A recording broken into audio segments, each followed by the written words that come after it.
Bem-vindos a mais um vídeo do canal Conhecimentos da Humanidade. E hoje é dia de falar da Cruz e da Rosa. O vídeo de hoje é muito especial porque ele foi escolhido pelos apoiadores, pelos padrinhos e madrinhas do Conhecimentos da Humanidade, não é isso, Léo? Exatamente, então a culpa é toda deles.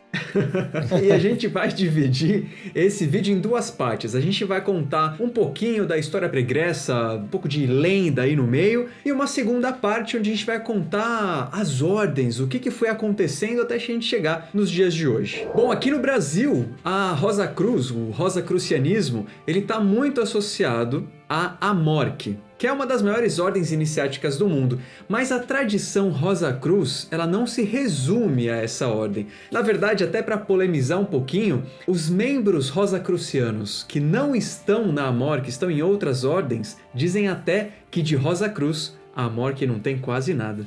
Bem, nossa história vai começar oficialmente no dia 3 de março de 1623, quando em Paris surgem alguns cartazes misteriosos que diziam o seguinte: nós, delegados da Irmandade Rosa Cruz, fazemos uma estada visível e invisível nesta cidade, pela graça do Altíssimo, em direção ao que se dirige o coração dos justos. Nós mostramos e ensinamos sem livros ou sinais, falamos todas as formas de linguagem nos países onde moramos, a fim de libertar os homens, nossos semelhantes, do erro e da morte. E esses cartazes apareceram quase 10 anos depois que outras 3 publicações estranhas também apareceram lá na Alemanha, trazendo algo similar, o termo Rosa Cruz. Essas 3 publicações aconteceram em 1614, 15 e 16, lá na Alemanha. Eram 3 manifestos que revelavam a existência do rosacrucianismo ao público, e eles receberam o nome de: o primeiro, de 1614, Fama Fraternitatis; o de 15, Confessio Fraternitatis; e o de 1616, que é um dos mais famosos, o Casamento Alquímico de Christian Rosenkreuz. E o primeiro deles, o Fama, conta a história de um alemão que teria vivido entre 1378 e 1484, e ele teria estudado com mestres árabes de várias regiões, e aí quando ele volta para a Alemanha, ele funda a Fraternidade Rosa Cruz. E apesar de não saber nesse momento de quem se trata, com a publicação depois, do terceiro manifesto, 2 anos depois, a gente descobre que esse alemão é Christian Rosenkreuz,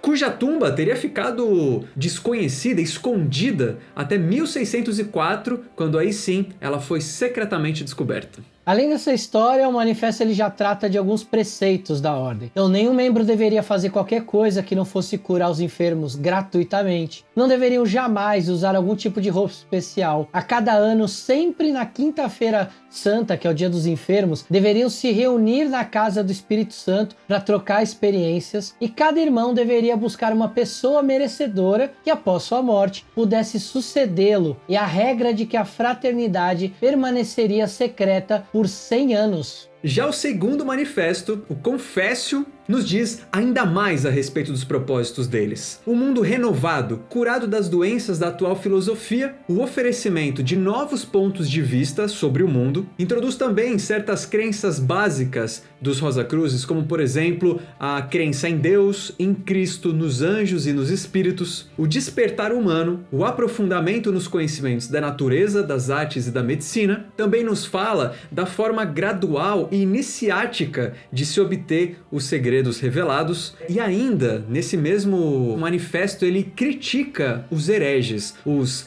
pseudo-alquimistas, inclusive dá uma cutucada no Papa, dá uma cutucada numa galera aí. Esses caras, eles enganariam com símbolos e enigmas monstruosos para lucrar com a curiosidade do povo. E lembrando que nessa época, organizações ocultas já existiam, principalmente por pressão dos religiosos, que perseguiam livres pensadores. O terceiro manifesto nos revela o nome de Christian Rosenkreuz e conta sua jornada de 7 dias em torno do casamento do rei e da rainha. Se você já acompanha o canal há algum tempo, você sabe exatamente o que a gente está falando nesse manifesto. Através do estudo desses manifestos e mesmo de outros textos também publicados em anos posteriores, falando de rosacrucianismo, a gente pode definir que a tradição Rosa Cruz tem alguns pilares gerais no seu sistema de crenças. Então vamos lá, o primeiro seria que Cristo é uma figura importante, seja como representação da regeneração, do Filho de Deus, do Mestre interior, ou como essência e símbolo da ressurreição universal. Mas diferente das igrejas, isso não se dá de forma dogmática, mas de forma sincrética com elementos de outras tradições, como as tradições de Apolo e de Vênus, que inclusive aparecem nesses manifestos. Diferente da gnose, no rosacrucianismo, o feminismo ou o lado feminino, ele é redentor, ele é a Sofia, e é ela quem resgata o Adão caído. Portanto, o rosacrucianismo tradicional não seguia os preceitos da igreja gnóstica. Um outro pilar é o estudo da cabala, alquimia e magia, que seriam fundamentais para o estudo. Não exatamente sobre uma forma materialista, seja em laboratório, né, alquimia de laboratório, ou mesmo nas artes, mas em sua forma divina e interior. No rosacrucianismo, a cabala traria a reconciliação, a magia, a reintegração e a alquimia, a regeneração. E essas três disciplinas combinadas formam o termo trinosofia, que significa as três artes da sabedoria. O terceiro pilar seria uma visão reformadora do mundo através dos ensinamentos de ideias elevadas de Deus. Isso é um ponto-chave e também muito delicado, porque isso pode nos levar àquela ideia de teoria de conspiração de nova ordem mundial, né? Como a gente ouve às vezes de evangélicos, por exemplo. A reforma do mundo, idealizado pelos Rosacruzes, na verdade, ela propõe um resultado que é a construção de uma sociedade utópica, inspirada pelo divino, por Deus, e fundamentada nos princípios mais elevados. Isso nos possibilitará um retorno a Deus, um retorno ao todo, o famoso sorrisal divino, né? Se dissolver lá em Deus. Mas ao mesmo tempo esse processo é cíclico, e a criação versus o retorno acontecem de eras em eras. Só que até agora a gente está falando de um momento ali específico, né? De quando os manifestos surgiram, o rosacrucianismo veio ao público e mais ou menos o que eles estão falando e o que significa o que eles estão falando. Mas existem algumas versões, inclusive versões diferentes, de como o rosacrucianismo surgiu antes dos manifestos. Vamos contar algumas dessas versões. Bem, a primeira pode ser que fala da Fraternidade Rosa Cruz, que teria sido fundada por volta de 1610 por um teólogo luterano alemão chamado Johann Valentin Andreae. Inclusive, alguns afirmam que esse era o codinome de Francis Bacon, que era aquele filósofo inglês importante, tá ligado? Suas raízes, então, teriam emergido na Idade Média com o desenvolvimento das pesquisas alquímicas. A fraternidade teria, então, se desenvolvido a partir de uma sociedade criada por um cara muito famoso no meio cultista chamado Henri Cornelius Agrippa, cerca de 100 anos antes dessa data. Uma outra versão, eles afirmam que o rosacrucianismo ele emerge como tradição mística no Egito, obviamente não com esse nome, né, de Rosa Cruz, mas surge no Egito como essência, com os fundamentos que a gente tem hoje, mesmo com algumas adaptações ao longo do tempo. Só que os egípcios, eles teriam herdado esses ensinamentos dos Atlantes, ou seja, os Atlantes chegaram até o Egito de alguma maneira,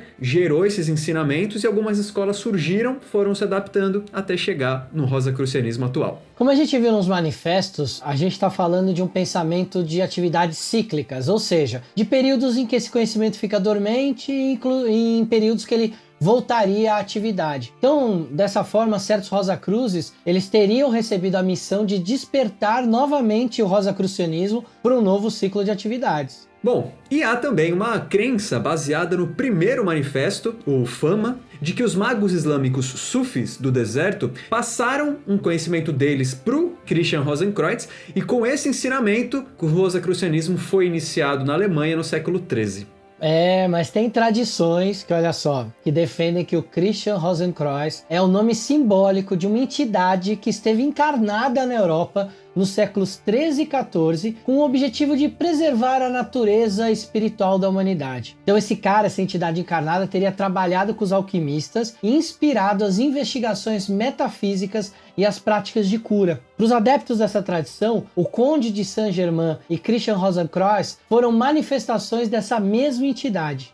E apesar dessas diferenças com relação à origem do rosacrucianismo, o que aconteceu depois que os manifestos foram publicados já é um pouco mais conhecido da gente, principalmente a partir do século XIX. Então, para a gente contextualizar essa publicação dos manifestos, a gente estava vendo na história humana um momento muito especial, que era o racionalismo cartesiano. Lembra do Descartes, que propõe o racionalismo? Então, isso estava muito forte na França, e na Inglaterra era o empirismo do Francis Bacon. Esses dois tipos de pensamento, eles começaram a fazer muito parte da sociedade, e eles traziam mudanças, tanto no pensamento filosófico, quanto no método científico. Pra vocês terem uma ideia, os movimentos de reforma do Lutero e do Calvino diminuíram a supremacia da Igreja Romana, pois além de questionar o caminho que a Igreja estava seguindo, ainda focava na fé individual baseada numa autorresponsabilização. E aí, com tudo isso acontecendo, com esse monte de mudança, os manifestos são publicados e aí tinha tudo a ver, né?